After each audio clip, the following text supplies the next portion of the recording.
पहली बार आप इसकी तैयारी करेंगे लेक्चर स्क्रीनिंग की, तो एक बार सिलेबस में आप अगर चेक करेंगे आपको 10 यूनिट मिलेंगे। और तीसरा आपका एक इंपॉर्टेंट टॉपिक है आईसीटी, जैसे वैल्यू बेस्ड एजुकेशन है, उससे एक क्वेश्चन आ जाएगा, डिसिप्लिन से एक क्वेश्चन आ जाएगा। तैयारी पहले से ही करनी चाहिए, एमसीक्यू भी पहले से ही प्रैक्टिस करनी चाहिए। एक लिमिटेड टॉपिक्स कवर कर लीजिए और फिर एमसीक्यू लगाइए। तो आपको क्या करना है, इसका बर्डन लेके नहीं चलना है। बाकी 6 से 7 महीने। अब इसमें ना कई स्टूडेंट्स ये सोचते हैं कि अभी तो टाइम है। हेलो स्टूडेंट, जैसा आपको पता है यूकेपीएससी के द्वारा एक कैलेंडर जारी किया गया था जिसमें बताया गया था जो लेक्चरर स्क्रीनिंग का एग्जाम है वो आपका अप्रैल के महीने में प्रस्तावित है। और आप लोगों को यहाँ पे ये भी पता होगा कि जो आपका पेडागोजी वाला पार्ट है वो आपका 40 मार्क्स का पूछा जाता है। तो आज हम जो मेघा मैम है जो कि पेडागोजी की आपकी एक्सपर्ट फैकल्टी हैं, उनसे हम जानेंगे कि आपका जो 40 मार्क्स की पेडागोजी है इसमें आप 35 से ऊपर कैसे स्कोर कर सकते हैं। मैम आपका बहुत बहुत स्वागत है। Thank you sir. तो मैम जैसे अभी हम बात कर ही रहे थे कि आयोग ने जो है कैलेंडर आपका जारी किया है, लगभग हमारे पास 5 से 6 महीने या 7 महीने का टाइम है। तो एक जो स्टूडेंट है जो नया अभी जो है फ्रेश पास आउट है, तो वो किस तरीके से तैयारी करे और सक्सेस प्राप्त करें। अगर आपने अभी तक ये जो सिलेबस है वो नहीं देखा है, पहली बार आप इसकी तैयारी करेंगे लेक्चर स्क्रीनिंग की, तो एक बार सिलेबस में आप अगर चेक करेंगे आपको 10 यूनिट मिलेंगे, जिसमें से अगर मैं मुख्य रूप से कहूँ तो जो क्वेश्चन पूछे जाते हैं वो एक आपका पहला यूनिट जिसमें बहुत ज़्यादा आपके एजुकेशन के कमीशंस जुड़े हुए हैं, और जैसे कि आपका आरटीई हो गया, 1986 की एजुकेशन पॉलिसी हो गई, ई गवर्नेंस, रूसा कब शुरू हुआ, इस तरह की चीज़ें हैं। इसमें से मेजॉरिटी क्वेश्चंस पूछे जाते हैं। फिर अगर दूसरा टॉपिक इंपॉर्टेंट जो मैं आपको बताऊँ वो है टीचिंग से रिलेटेड उसके आसपास का सब कुछ, चाहे टीचिंग मेथड्स की बात करें, स्ट्रैटेजी अगर हम कहें, उसके लेवल्स क्या होते हैं, इस तरह से जुड़ी हुई जितनी भी चीज़ें हैं उससे रिलेटेड। और तीसरा आपका एक इंपॉर्टेंट टॉपिक है आईसीटी। अच्छा। आईसीटी इंफॉर्मेशन कम्युनिकेशन टेक्नोलॉजी, जिसमें हमारा एजुकेशनल टेक्नोलॉजी वाला पोर्शन भी आ जाएगा। यहाँ से मेजॉरिटी क्वेश्चंस पूछे जाते हैं। इस पे अगर आप मतलब कोई नए जो स्टूडेंट्स हैं उनको सबसे पहले ये वाले टॉपिक्स तैयार कर लेने चाहिए। ठीक है। मेजॉरिटी क्वेश्चंस यहीं से हैं। फिर आपके कुछ जो आपके यूनिट्स हैं ना उनमें से एक दो क्वेश्चन बनते हैं, जैसे वैल्यू बेस्ड एजुकेशन है उससे एक क्वेश्चन आ जाएगा, डिसिप्लिन से एक क्वेश्चन आ जाएगा। तो ये जो है आपके थोड़े छोटे से यूनिट्स हैं और छोटे टॉपिक्स हैं, ये आप बाद में भी कवर कर सकते हैं। अब जो नया स्टूडेंट है ना, एक बार जब वो इन 3 मेजर टॉपिक्स को कवर कर लेंगे और फिर आप प्रीवियस ईयर पेपर चेक करोगे तो क्वेश्चंस ऑब्वियसली वो सॉल्व कर पाएंगे, उन्हें लगेगा, कॉन्फिडेंस बढ़ेगा उनका, तो आसानी से जो है आप इस सिलेबस को टाइमली कवर कर पाएंगे। ठीक है, बहुत बढ़िया मैम। अभी जैसे मैम यहाँ पे एलटी का एग्ज़ाम भी आपका हुआ था और बहुत सारे जो आपके एस्पिरेंट्स हैं वो एलटी का भी उनने फॉर्म भरा था, हालांकि सबका अपना अपना विचार है, कुछ लोग बहुत डिसअपॉइंट वहाँ पे हुए थे। तो आपको क्या लगता है जो एलटी का जो सिलेबस है या जो लेक्चरर का सिलेबस है पर्टिकुलरली आपके सब्जेक्ट में, उसमें क्या डिफरेंस है? क्या उससे उनको फ़ायदा मिलेगा या पूरा से उसको पहले वॉश आउट करें फिर नए तरीके से पढ़ें? नहीं, फ़ायदा तो बहुत ज़्यादा है यहाँ पर। अगर हम पिछले एलटी के सिलेबस की बात करें तो वो तो चेंज था बिल्कुल, लेकिन अभी हमने देखा था ये एग्ज़ाम से कुछ ही महीने पहले जो SSSC ने अपना सिलेबस चेंज किया। अब वो सिलेबस जो है ना पूरा का पूरा आपका सिमिलर है लेक्चरर से। इनफैक्ट अगर आपने एलटी की प्रिपरेशन की है तो आपके लिए बहुत ही गोल्डन चांस है, अगर आप पोस्ट ग्रेजुएशन भी हैं और लेक्चरर स्क्रीनिंग के लिए आप एलिजिबल हैं तो आपको मतलब आपकी एलटी की जो प्रिपरेशन है आपको बहुत ज़्यादा फायदा यहाँ पर देने वाली है। जो एक अंतर यहाँ पे रहेगा, मतलब आप समझिए 90% कोर्स तो सेम ही है, 90% सेम है, कुछ ही टॉपिक्स आपको बल्कि लीव आउट करने हैं यहाँ पर। एलटी से कम सिलेबस है लेक्चरर स्क्रीनिंग का। क्वेश्चन पैटर्न जो है पूछने का तरीका अलग है थोड़ा सा। एलटी में जो अभी तक आप तैयारी कर रहे थे क्वेश्चंस की, एप्लीकेशन बेस ज़्यादा पूछा जाता था उस पर, लेकिन अब आपको ना फैक्चुअल पे ज़्यादा ध्यान देना पड़ेगा। अच्छा, क्योंकि क्वेश्चंस जो है यहाँ पर फैक्चुअल ज़्यादा पूछे जाते हैं। यूकेपीएससी जो है लेक्चर स्क्रीनिंग में जो देता है, अगर हम पुराने जो पेपर्स हैं उनके पैटर्न को अगर हम समझे तो वहाँ पर फैक्चुअल क्वेश्चन ज़्यादा पूछे जाते हैं। अच्छा, तो उसको कितने लेवल, जैसे बहुत बार स्टूडेंट का एक कंफ्यूजन रहता है ना कि टॉपिक चलो हर जगह मिल जाएंगे लेकिन कितना उसको डीप पढ़ना है या क्वेश्चंस किस लेवल के आपके पूछे जाते हैं, थोड़ा वो भी आप बताएंगे। हाँ, क्वेश्चन जैसा कि मैंने कहा ना इसमें फैक्चुअल है, जीके टाइप लगेगा आपको जब आप इसको भी देखेंगे तो यहाँ पर जैसे मैंने कमीशंस का अभी आप नाम लिया था तो सिंपल क्वेश्चंस पूछ लिया, जैसे रूसा कब शुरू हुआ है या यूजीसी की स्थापना कब हुई है, या जो आयोग है जैसे कोठारी आयोग है तो उसमें चेयरमैन जैसे अगर पूछ लिया कि आपका नेशनल एजुकेशन कमीशन के चेयरमैन कौन थे।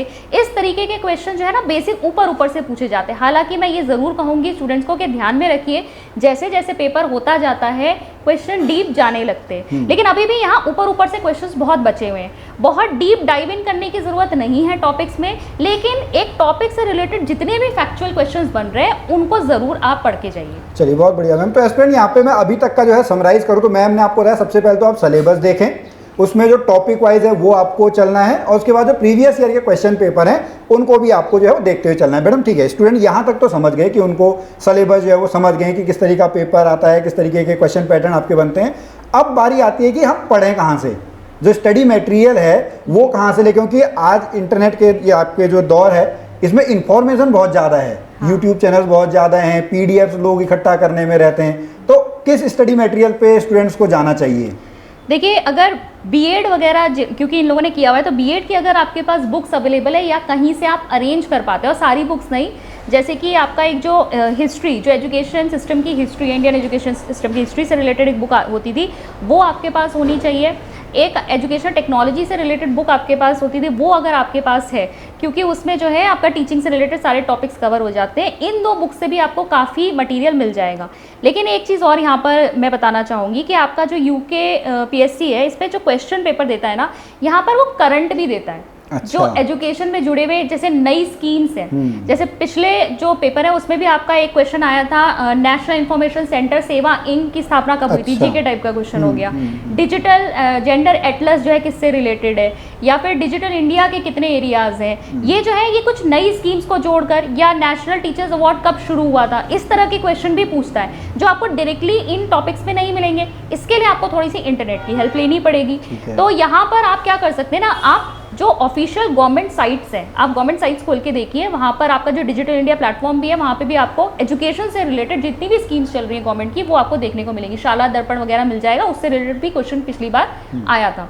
तो थोड़ा सा यहाँ पर आपको मेहनत यहाँ करनी पड़ेगी कि करंट और जो जीके टाइप के जो क्वेश्चन है वो अगर आप इंटरनेट से ढूंढें तो आप यहाँ पे देख सकते हैं। और बहुत इधर उधर नहीं भटकना है, गवर्नमेंट ऑफिशियल साइट्स जो हैं उनके ऊपर जाएं, तो वहाँ से आपको एकदम ऑथेंटिक इन्फॉर्मेशन भी मिल जाती है। चलिए, बहुत बढ़िया मैम। अब थोड़ा सा मैम यहाँ पे जितने भी हमारे एस्पिरेंट्स हैं, मैक्सिमम लोग जो हैं वो किसी न किसी जिम्मेदारी में है, या तो वो जॉब कर रहे हैं या वो आपका हाउस वाइफ्स हैं, तो कुछ ना कुछ उनके ऊपर जिम्मेदारी है।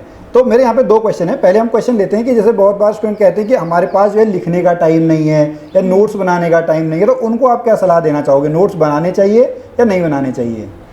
पर्सनली मेरा तो ओपिनियन ये रहता है कि नोट्स बनाने चाहिए, क्योंकि जब भी हम पढ़ रहे होते हैं ना, अगर हम उसको समराइज़ कर लें तो हमारे लिए लास्ट मोमेंट पे जब रिवीजन करना होता है तो आसानी हो जाती है। लेकिन ना एक गड़बड़ जो बहुत सारे लोग करते हैं कि नोट्स कैसे बनाने, ये भी नहीं है कि वो लोग पूरा लिखने लग जाते हैं। पूरा नहीं लिखना होता है। अगर आपका जैसे एक कमीशन है 20 से 25 पेज का भी, अगर आपके कमीशन की इन्फॉर्मेशन है, वो आपका एक ही पेज में उसके सारे फैक्ट्स और वो सब आ जाने चाहिए, बस इतना ही होना चाहिए। तो यही टॉपिक्स में आपका रहना चाहिए। जितने भी आप टॉपिक्स पढ़ रहे हैं उसको 1 या 2 पेज में आप समराइज करते जाइए और बहुत ही शॉर्ट और क्रिस्प नोट्स बनाइए, ताकि लास्ट मोमेंट पे आप रिवीजन आसानी से कर पाएं। दूसरा ये है कि अगर आप नोट्स नहीं भी बनाते, कई लोगों को आदत होती है कि वो बुक्स से पढ़े डायरेक्टली, तो बुक्स में भी आप क्या कीजिए ना, जब आप पढ़ रहे हैं तो आपकी वो पढ़ने वाली मेहनत को बेकार मत करिए बिल्कुल भी। वहाँ आपने कॉन्सेप्ट समझ लिया तो सिर्फ अंडरलाइन करके कई बार छोड़ देते हैं। अब लास्ट मोमेंट पे रिवाइज कर रहे हैं, अंडरलाइन करा हुआ भी समझ में नहीं आ रहा है, ऐसा लग रहा है फिर से पैराग्राफ पढ़ना पड़ेगा कॉन्सेप्ट समझने के लिए। तो उस पैराग्राफ का शॉर्ट समरी या एक लाइन में वहीं पे साइड में लिख दीजिए कि जब मैं इसे पढ़ूंगा, अगर मुझे नहीं भी समझ में आया, मैं इस लाइन को पढ़ के मुझे एकदम से पूरा पैराग्राफ समझ में आ जाएगा। तो वो मेहनत बेकार नहीं हुई, क्योंकि जो आपने पहले पढ़ के रख दिया था उसको, और रिवीजन में आसानी हो जाती है। जितना शॉर्ट रखेंगे उतना आपको लास्ट मोमेंट पे रिवाइज करने में आसानी होगी। चलिए ठीक है, बहुत बढ़िया मैम। अब इसी क्वेश्चन का दूसरा पार्ट है, जैसे मैंने आपसे कहा कि लोगों को नोट्स बनाने में प्रॉब्लम है, वो है टाइम की वजह से। उनको लगता है कि हमारे पास पहले से ही बहुत सारे काम है, आपके घर के काम है या स्कूल की कॉपियाँ चेक करनी है, वहाँ पे आपके काम है, तो अभी हमारे पास लगभग 6 से 7 महीने का टाइम है। उसमें भी अभी त्यौहार आपके आने, फिर आपका बीच में शादियों का सीजन आपका आएगा, तो जो टाइम कैसे मैनेज करें अगर, क्योंकि सबसे ज़्यादा नंबर की जो है 150 में से 40 मार्क्स की तो अकेले पेडागोजी है, उसका प्रेशर अलग से है। तो वो कैसे टाइम मैनेज कैसे करें? देखिए, टीचिंग एप्टीट्यूड का जो सिलेबस है ना, वो प्रेशर लेने वाला है नहीं। अगर आप सभी सेक्शंस में देखेंगे ना, सबसे ज़्यादा मार्क्स इसको दिए हैं, और मुझे लगता है सबसे इजी सिलेबस इसी का है। अच्छा। क्योंकि जीएस वगैरह का आप देखें, जीएस अपने आप में कितना बड़ा है। उत्तराखंड भी आप पढ़ने चलोगे ना, उत्तराखंड की हिस्ट्री, पॉलिटी, ज्योग्राफी, सब कुछ आपको पढ़नी है, वो अपने आप में बड़ा है। रीजनिंग, अगर आपकी रीजनिंग अच्छी है तो वेल एंड गुड, आपको सिर्फ वहाँ पे प्रैक्टिस करनी है। लेकिन अगर कई स्टूडेंट जो ऐसे होते हैं, इनकी रीजनिंग में भी थोड़ी बहुत दिक्कत होती है, वो कैलकुलेशन में थोड़ा सा मतलब पीछे रह जाते हैं। फिर हिंदी आपका थोड़ा सिंपल है कंपैरेटिवली, मैं ये कह सकती हूँ। लेकिन टीचिंग एप्टीट्यूड जो है ना, वो स्कोरिंग प्लस सिंपल, क्योंकि ये आपने बीएड में पढ़ भी रखा है। इसको ना बुरा ऐसा नहीं बनाना है कि ये मतलब मैं ऐसे लेके चलूँ कि मेरे ऊपर बहुत ज़्यादा बर्डन है इसका, ये बहुत स्कोरिंग है और मुझे आती ही नहीं है। सबसे अच्छी बात तो इसकी ये है कि यहाँ पर एप्लीकेशन बेस्ड क्वेश्चन बहुत कम पूछे जाते हैं जिसमें बच्चे फंसते हैं। स्टूडेंट्स मोस्टली फंसते हैं उसी में है कि पेडागोजी में हर आंसर सही लग रहा होता है। उस टाइप के क्वेश्चन यहाँ पे बहुत कम पूछे जाते हैं, बिल्कुल ना के बराबर। जीके टाइप क्वेश्चन आ रहे हैं, फैक्ट्स वाला है, तो आपको वही पढ़ना है जितना डिफाइंड सिलेबस आपको दे रखा है। थोड़ा बहुत करंट उसमें ऐड करना है, लेकिन करंट के लिए मैं आपको ये बताऊंगी कि इतनी सारी चीज़ें जब होती है ना करंट में, तो वो क्वेश्चन सभी के लिए टफ हो जाते हैं। ऐसा है मोस्टली वो सभी ने अटेंड नहीं करे होंगे, तो वो उससे आपकी मेरिट पे कोई ज़्यादा अंतर आने वाला नहीं है। तो आपको क्या करना है, इसका बर्डन लेके नहीं चलना है। बाकी 6 से 7 महीने, अब इसमें ना कई स्टूडेंट्स ये सोचते हैं कि अभी तो टाइम है और अभी हमारे त्यौहार है, अभी पहले हम इससे निपटा लें, जब एग्जाम की डेट आएगी ये एग्जाम डेट भी आगे हो सकती है।